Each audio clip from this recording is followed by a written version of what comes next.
We all know that leap from 3-beat to 5-beat weaves can be a doozy, but today I've got a special trick on how you can do it. Drex here from Drex Factor Poi, connecting you with your body and brain by way of poi spinning and flow arts. And today, I'm going to show you a really interesting method for learning multi-beat weaves that I just sort of stumbled upon while I was out practicing the other day. Before we dive in, I just want to give a quick shout out to the friends of the channel. Big thanks to Dark Monk, Flow DNA, Flow Fests, Flow Toys, Pyroterra Light Toys, Spinballs, and Ultrapoi for helping to make the videos on this channel possible.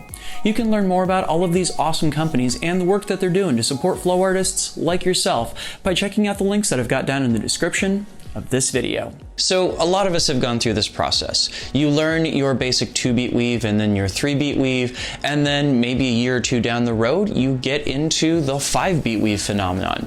And when you do so, it's usually a little frustrating, almost like you're learning how to do a weave all over from scratch. It's hard figuring out how to get your hands through all those various twists and turns. And I'll be real with you, I haven't really found a great way over the years to teach this in a way that I think is really intuitive. But all that changes today. The other day I was out practicing and randomly I remembered a little bit from an Alien Jon video that I watched more than 10 years ago. And I suddenly realized that it held within it a key to learning how to do multi-beat weaves that I had just never considered before. So now I'm sharing this technique with you all. Hopefully it will help you all master your multi-beat weaves, and it'll turn out to be that silver bullet that I was looking for on how to teach these. So let's dive in. So a lot of us learn a 3-beat weave by first starting on a 2-beat weave. That is, we're working in that place where we cross our right hand over our left, and then work on that place where we cross our left hand over our right, and then work on just putting the two pieces together. But unfortunately, getting from a 3-beat weave to a 5-beat weave isn't nearly so simple an upgrade. And for another, you have to operate in this place where your wrists are twisted all up around and everything, and that lowers the amount of mobility you have quite a bit. So what is there to do? Well, you're gonna think I'm crazy, but it actually involves learning how to do the 2 and 3-beat weave in a completely different fashion. Okay, so the 3-beat weave that we all know and love involves just switching up which hand is on top every time you switch the poi back and forth across your body, right? Now, years ago, Alien Jon did a really interesting video where he rethought about the nature of a 3-beat weave, and instead of simply switching up which hand was on top, he decided, I'm going to keep the same hand on top, just like it was a 2-beat weave.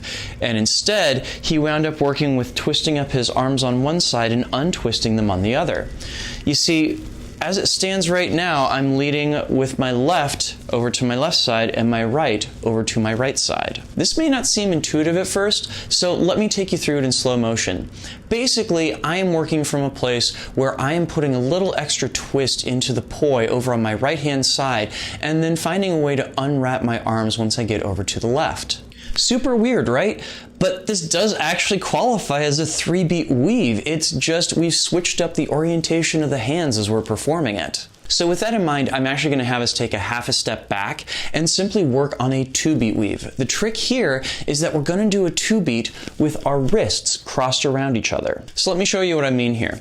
We're going to start off with just a simple 2-beat, and I'm going to cross my right hand over my left hand. Cross it and unwrap, cross it and unwrap. Now I'm going to hang out on my right hand side for an extra beat like that.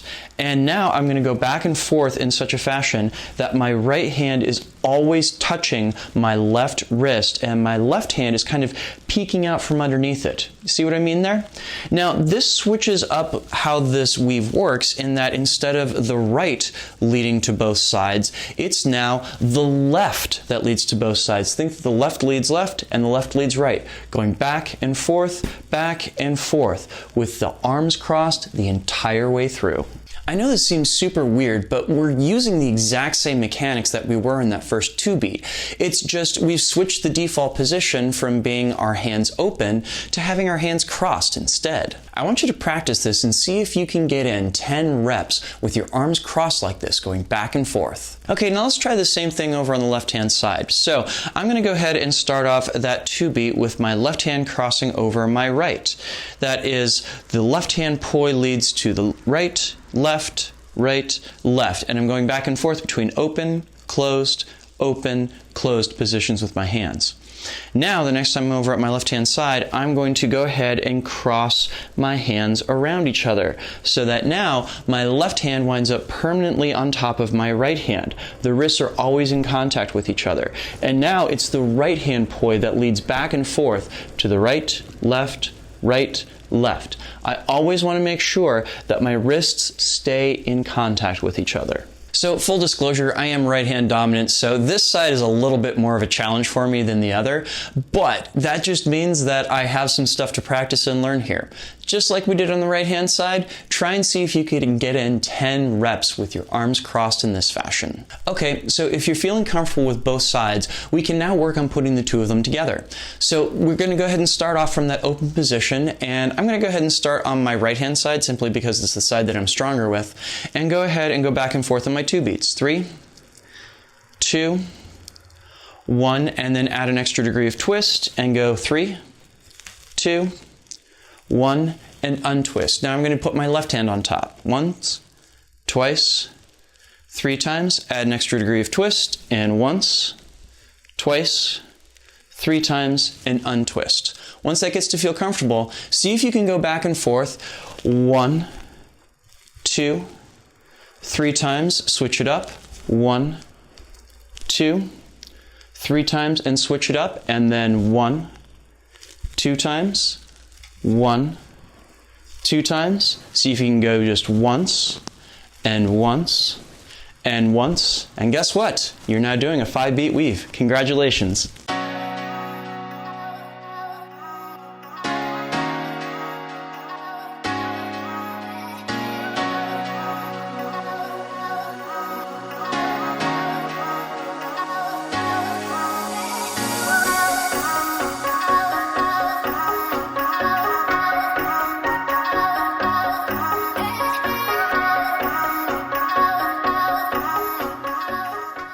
Now, I do want to flag here just for 1 second that while getting to the 5-beat weave is indeed a good goal with this, I think that there's also a little piece of information that we should take away from it and perhaps work to drill in and of itself. You see, while sometimes we get a little bit of a tunnel vision when it comes to learning our tricks, there are some other techniques that I think are equally as important. And one of the important techniques that comes out of drilling weaves in this fashion is that we can gain control over which hand leads from side to side in these weaves. So without going too far down the rabbit hole, let me show you a couple examples of this in action.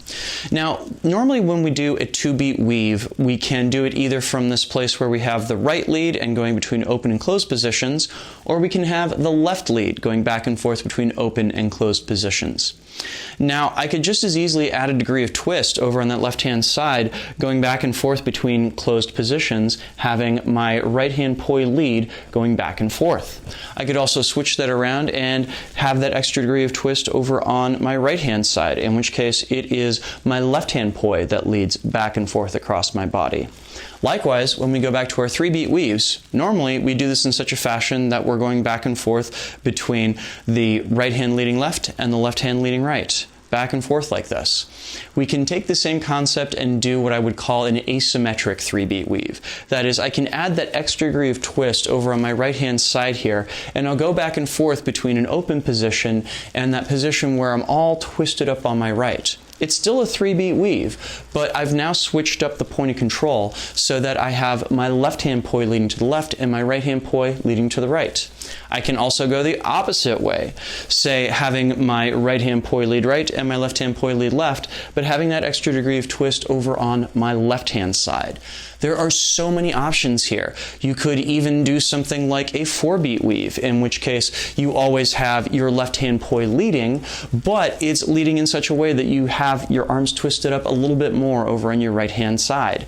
Really, I think it's helpful to go through and drill all the different ways that you can get the poi to lead back and forth to each side and where you can stick those degrees of twist. Hopefully that didn't totally break your brain. I want you to not only learn how to do the trick that you're looking for here, but also understand some of the fundamental techniques and skills that you're learning along the way and figuring out how you can drill those things and make them work for you in different ways in the future. Anywho, I hope you all got something out of this video. Please make sure to like, comment, share, and subscribe so that other people can find this video, and you can help my channel grow. And of course, a huge thank you, because this video would not be possible without the kind contributions of these amazing folks right here.